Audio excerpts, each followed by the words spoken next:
Hey, everybody. Welcome to the next edition of Future Fuzz, the B2B marketing podcast. I'm delighted to be joined today on the podcast by Charlotte Graham-Cumming from Ice Blue Sky, the CEO and founder of Ice Blue Sky, I should add.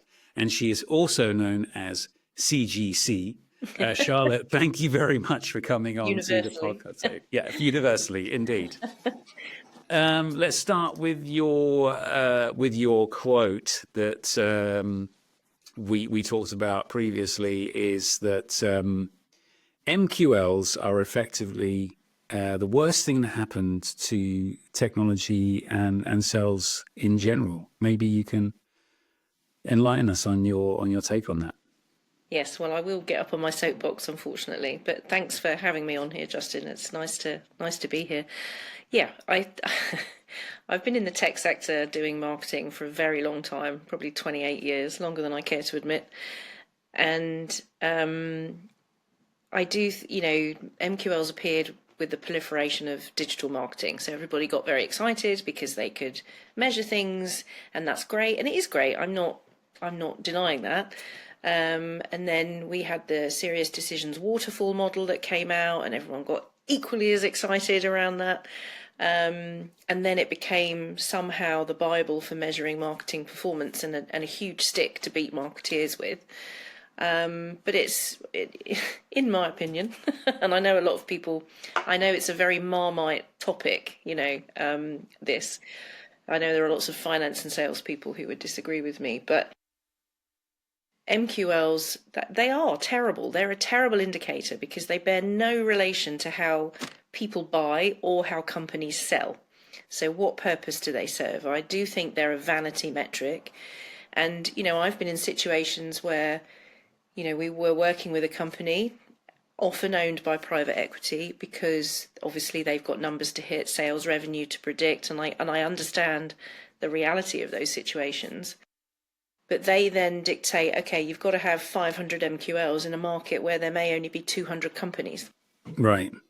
So immediately, It doesn't make any sense. It makes no sense. And then they want that same performance every year. And then what happens is then the MQLs become low quality because marketeers are just trying to hit a number. And trying to predict things that are unpredictable. We've all seen that stat, only 5% of the market are buying actively at any one time. Right. And they're not all going to be buying from you. So, it's trying to make a machine of something that is ultimately driven by human behavior. And I think it just went too far the other way. And as we were talking about before we recorded, we've always focused on marketing qualified accounts, is what they're called now. We've called it account penetration or account engagement over the years. Yeah. And I'm seeing that being talked about more and more, which is exciting. And I really hope it does drive a sea change around how marketeers are measured, because what's more important, that you've got 500 low quality MQLs of people who 2/3 of whom are probably never ever going to buy from you, or you're engaging 3 buying groups across 25 people in a large enterprise that is perfectly suited to buy from you. What's more valuable? Yeah, indeed. And you said as well that you consider yourself as being a part-time psychologist. Did I get that right? Yes. Yeah. How does that, Armchair psychologist is probably very good. Yeah. But how does that affect your decision making, but also the way that you try and communicate with companies on what they should be focusing on? Yeah, and that's a really, really good question, because I understand the pressures of the people that buy from us. It's all very well to have this kind of, yes, we need to be doing MQAs, not MQLs, but the reality is they have to do their reporting and they have to show their value.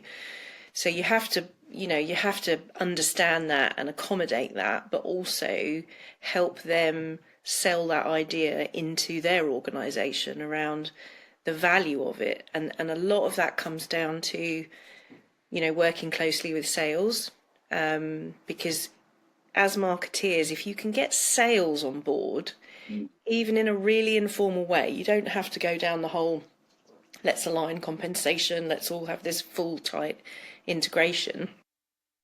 But if you get sales excited about what you're trying to do in this area, you're still doing the MQLs. I'm not saying don't do that, because we all know they're there and they're not going to go away anytime soon. But if you can get sales on board, sales are a great champion at the board level when marketing doesn't have a presence there. So, it's understanding from a psychological point of view, understanding the power of collaboration, and then being realistic about how people actually behave. When people say, well, we've got to measure through the funnel. It's like, people don't go through a funnel. They're not neat and tidy like that. They jump around. They might sit in the top of funnel for 18 months. They might shoot down to the bottom of the funnel and then shoot back up, or they might not go through the funnel at all. Yeah. And your marketing plans have to accommodate how people behave, not neat and tidy science. Or it has to be a blend. I think I've seen a great video, and you'll have to forgive me, I've forgotten the name of the guy that does it, but he said it's not a funnel, it's a mountain, and people have to climb, like your contacts have to climb up to the top of the mountain, and they have to take 11 other decision makers with them to the top, and it will take them a long time, and they might slip down again, and they might go, up really close to the top, like you said, like they might stay at the top of the funnel for ages, but they might fall down again, then you have to start up all over again. I feel that's quite a good analogy. I like the way that you talk about the idea of an MQA, so marketing qualified accounts, because that does directly reflect on how many decision makers are now involved in a process, right? So what are you seeing with your clients at the moment, with how many people are involved in processes? A lot, even, because I know with SaaS and especially high volume, low license cost SaaS, people think this isn't relevant, but it is. Even if you're targeting a small business of 30 people, if 5 of them have downloaded a demo of the product, or a free trial or whatever it is, that's hugely valuable. So having that holistic view is just as important at the SaaS level as it is at the bigger enterprise level, which tends to be where we play. But yeah, it's incredibly valuable. If you're targeting a large company, let's say Marks and Spencer, that's because that's everyone's heard of them. Right. If you're selling technology into Marks and Spencer, you've got probably 3 or 4 buying groups, not just people, that have got to be aware of what you're selling in, because you've got to get that consensus. So we see anywhere from, I would say 3 to 5 is the low end, and anywhere up to 25 people, depending on the size and the scale of the solution that you're promoting. I heard on average 11, but that could be across multiple different organizations. If you're lucky, it will be 2, if you're extremely lucky. But I think that's extremely rare in a large organization, right? It does sound like it's going to be more like 11, 12 to up to 25, like you say. And I feel like procurement has got a bigger influence than ever before on those processes as well. Do you have any tips on how to deal with procurement as a team? The bane of people's lives. I know. Well, do you know what?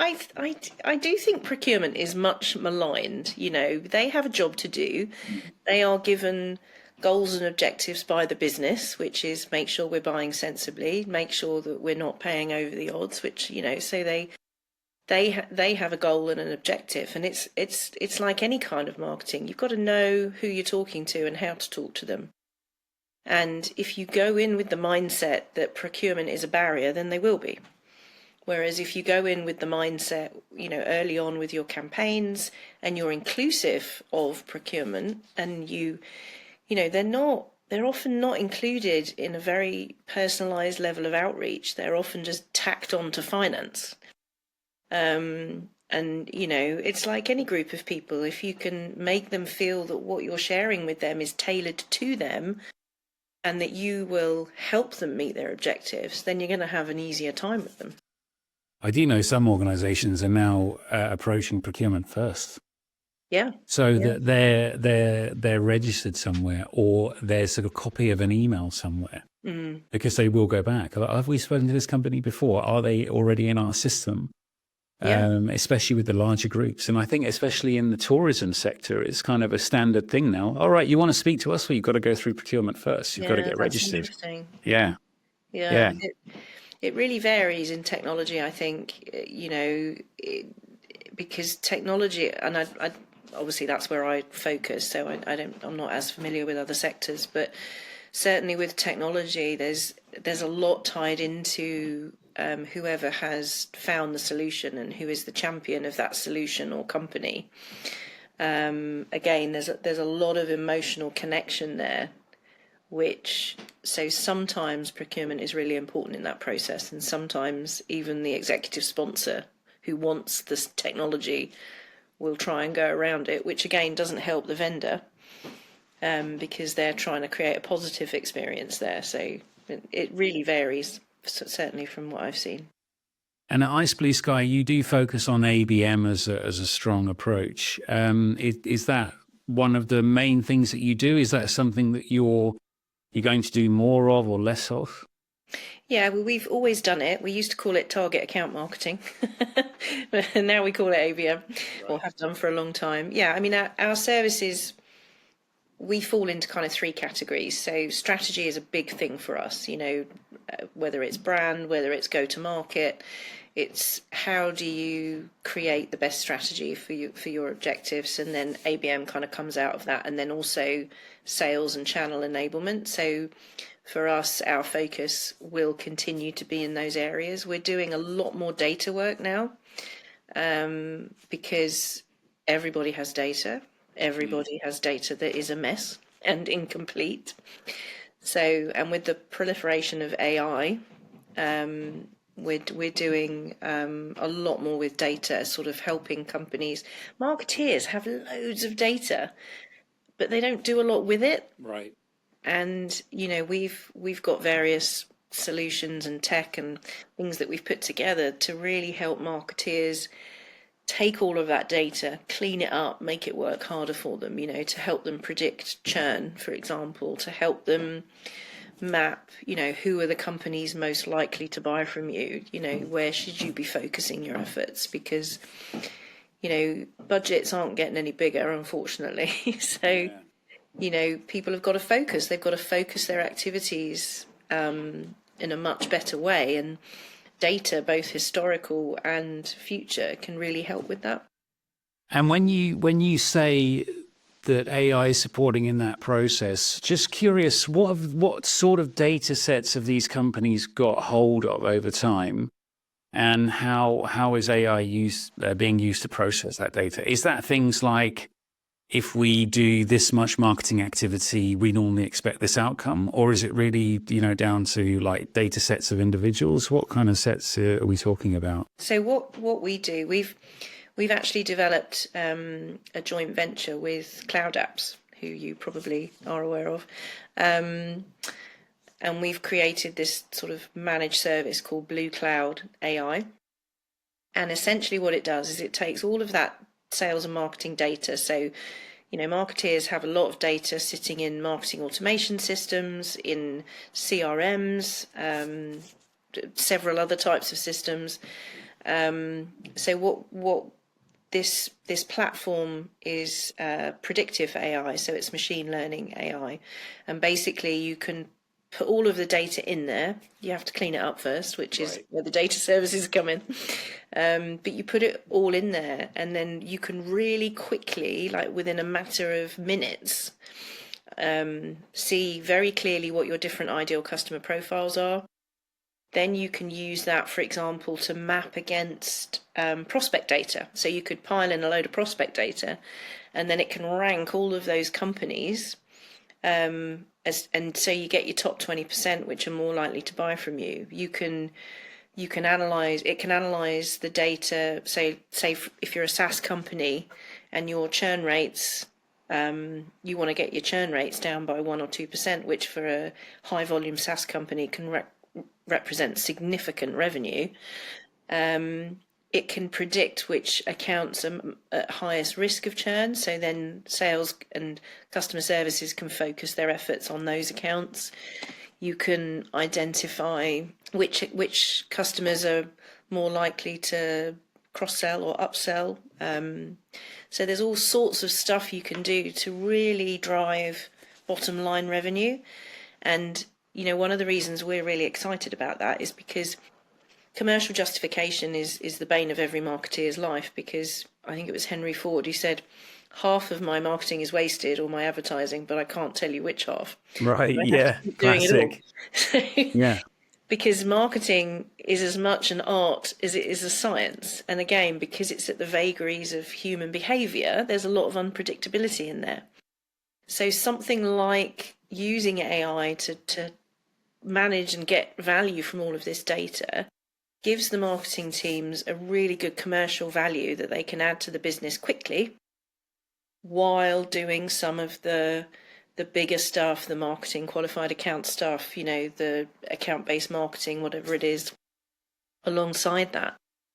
And then it can help them justify to get bigger marketing budgets. And so it's sort of, for me, it really ticks that commercial box.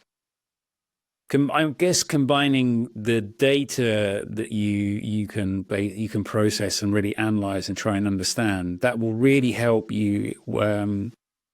Effectively, you're going to be able to communicate with your target market in a much stronger way, and you'll probably be able to do things like get to the right decision maker faster, or produce the right content for those decision makers. And I'm assuming you would probably speed up the sales cycle as well. Because that's something that we hear a lot, is the sales cycles seem to be taking, longer than we are used to. Yeah, exactly. And I mean, this technology can analyze sales forecasting and opportunities. So it can say, actually, you should be focusing your effort in these opportunities more than these. These probably need to go back into the nurture marketing pot. And it can give you a lot of that objective analysis. And you're right, it does, this data side does really can speed things up, because it gives you the ability to get insight from the data, which you can then use to personalize your outreach. So not personalize in terms of first name, company name, job title, whatever, but really tailoring the content to that company and that group of people, so that you maximize your chances of conversion and you speed it up. We had a great example where we really try and encourage a client, and they're on board to do more focus groups, because they said, this is our ICP, these are who we're targeting. And we're like, oh, that's fine, but do you really know your group? Like, do you really know who they are and what their struggles are? And then they were like, well, no, actually we don't. We know what their job titles are, and we know where they are at what times of the day, approximately, because this particular group is in logistics and they're not on email. They're more likely to be in the warehouse or on the phone. So we said, let's run a focus group and let's try and understand who they are. But that's more qualitative, right? So there would be 6 people in the call. They're encouraged to join with some sort of incentive. I think that's how to get them in, and then at least learn about them. So we know, most of them, they're maybe male. They're this age group. They're into football, typically, because it is a certain type of person that will work in that field. Yeah. Without being too, what's the word, sort of, too prejudiced or typical about it. But then, if you combine the qualitative with the quantitative data that you've already got, that's going to be super powerful, I think. Future Fuzz is sponsored by SalesSource, B2B pipeline management and sales growth for your business. Charlotte, why did you start Ice Blue Sky? Because I often say that many businesses are born out of annoyance. So were you by any chance annoyed by something? Well, yes, I was. Funny you should say that. Yes, this is no exception. So I was running marketing for enterprise applications for a sizable tech firm at the time, and I was quite frustrated with this. So this is back in 2007. The landscape has changed very slightly since then. But I found it difficult to find agencies that really understood technology, but then that could also talk about it in a way that made sense to the buyer. Because we can all talk about features and benefits and functions and all of that. But that's not really why people buy technology. It's the whole don't sell the drill, sell the whole thing. And I always really enjoyed that process of simplification. You know, I think it was Einstein said, if you can't explain something simply, then you don't understand it. And that's just something I inherently enjoy doing. I still do. Taking really complex technical concepts and products and solutions, boiling it down into something that makes sense for the buyer. And so I would get caught up, even though that wasn't really my role, but I would get caught up in creating a lot of content because of that. And I thought, well, I think there's a bit of a gap here. And actually, if I'm going to keep doing that, I'd like to make it quite worthwhile. Right. And luckily, ended up with 2 customers right out the gate for various reasons. And so I was sort of in a position where they were like, well, we'd really like you to do this for us, but you're going to have to leave your job, you know, if you're serious about doing it as a company. And so I had a very stressful 2-week holiday in Scotland trying to decide what to do. Know what to do. Yeah. Yes. And then I took the leap, and it's still really at the heart of everything we do today. You know, that we focus on how can we make things really targeted at the buyer, and going back to what we were saying earlier about psychology, about who buyers really are, not what they look like on paper. It's who are the people that sign the checks, Right. you know, and how do we appeal to them, and what are they worried about? What are they focusing on, you know? Excellent. And then if we can just wrap up with the fact that you are a female CEO, standalone founder, right? Because you founded on your own, and you've seen it all, I'm guessing. You know, because you said that you've been in tech marketing for more than 28 years, if I've got that correct. What was it like in the early days? Do you think it made any difference? Do you think it was an edge? Do you feel that there are more and more great female leaders coming through? What are your thoughts on the progress made in that time? Yeah, I think progress in that area is a bit like tacking a sailing boat. You know, you go from side to side more than you go forward. And I also would like to just say that I don't run the business on my own. I have 2 other directors now. Yeah. 1 female, 1 male. Well, let's start from the beginning, right? I don't want to get into trouble for not Yeah, including of course. Yeah, well, we shout out to your directors. Don't you worry. Yeah, We'll put your profile links in the show notes. But no, what I'm trying to get at, is what have you seen over the years, and do you think that the situation? Yeah, I think. Do you know what is really interesting is Graham, who you know, when he first joined the business, we would walk into a room, everybody assumed he was the CEO without exception, male, female, everybody, and that still happens. Why does that still happen then?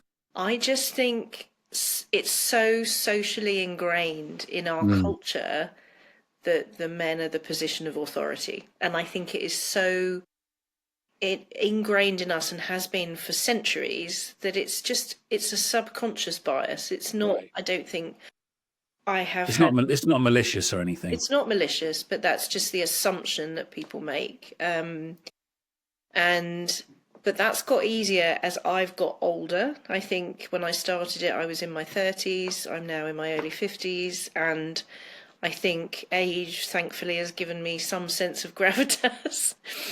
And I think people do take me more seriously now than they did 17, 18 years ago, which is a shame, because I think writing anyone off because of their age or their gender is a bit ridiculous. So, and I am seeing many more women leaders of agencies, particularly. I mean, obviously marketing has always been quite female dominated in the ranks, but that wasn't reflected at the top. On the top level, yeah. Both at client side and agency side. And I have seen a much bigger change in that. I went to an agency roundtable recently run by B2B marketing, and there was 15 or so of us in the room, and a real mix of the very big global agencies to the smaller agencies. and we were all founders or CMO or, the leaders of these agencies, and women represented, I think, more than half of the people in that room. And I've seen that reflected in CMO roundtables, much more, which has been, so that's a nice change to see, definitely. Yeah. I definitely think it's accelerated over the past few years. We ran a networking dinner, and just so happened that it was just all men. And one of the guys made a comment and said, "There's no women here." And it's like, well, we did sort of try. And, it wasn't like they were excluded or anything. No. And then I've also, from personal experience with the podcast, like we reach out to everybody. And it's more likely that I feel there's maybe a reservation and just a message to anyone that's listening, any male or female leader, any company, just don't be afraid and just come and say yes, and you just go for it, right? That comes down to social conditioning. It's something I enjoy things like this. I'm not brilliantly comfortable with tooting my own horn. I do put stuff on LinkedIn because I have to, and I am getting more used to it. Yeah. But that's because as a girl, and I think it is probably more generational now. So my generation, growing up in the 70s, as a girl, you were not encouraged to toot your own horn. You were not encouraged to have an opinion. I mean, that never stopped me, but and you were encouraged to be quiet. Good girls are quiet and they don't rock the boat. Whereas men have always been celebrated for that. If you think about the different words that are used to describe women compared to men, men are commanding, women are demanding. Barbra Streisand did a speech quite about 25 years ago, I think. It was, I can't remember who it was for, it was some world organisation, and she did a whole speech about that. And so when you grow up hearing that, your attitude to things like this is different because you're socialised differently. Yeah, absolutely. And it's all about having great role models in that sense as well. Definitely. On that note, it's the end of the podcast. So here's some more women rocking the boat. And this pod was absolutely packed with sound bites. We're going to get lots of great content out of this. I love it. Good. Well, thank you. It's been great. I can't believe how quickly it's gone. Yeah, well, time flies when you're having fun, right, Charlotte? Does. So thank you so much for joining today. Thank you. Thanks for having me. Thanks for tuning in and making the choice to listen to this podcast. If you liked what you've heard today, please don't forget to subscribe.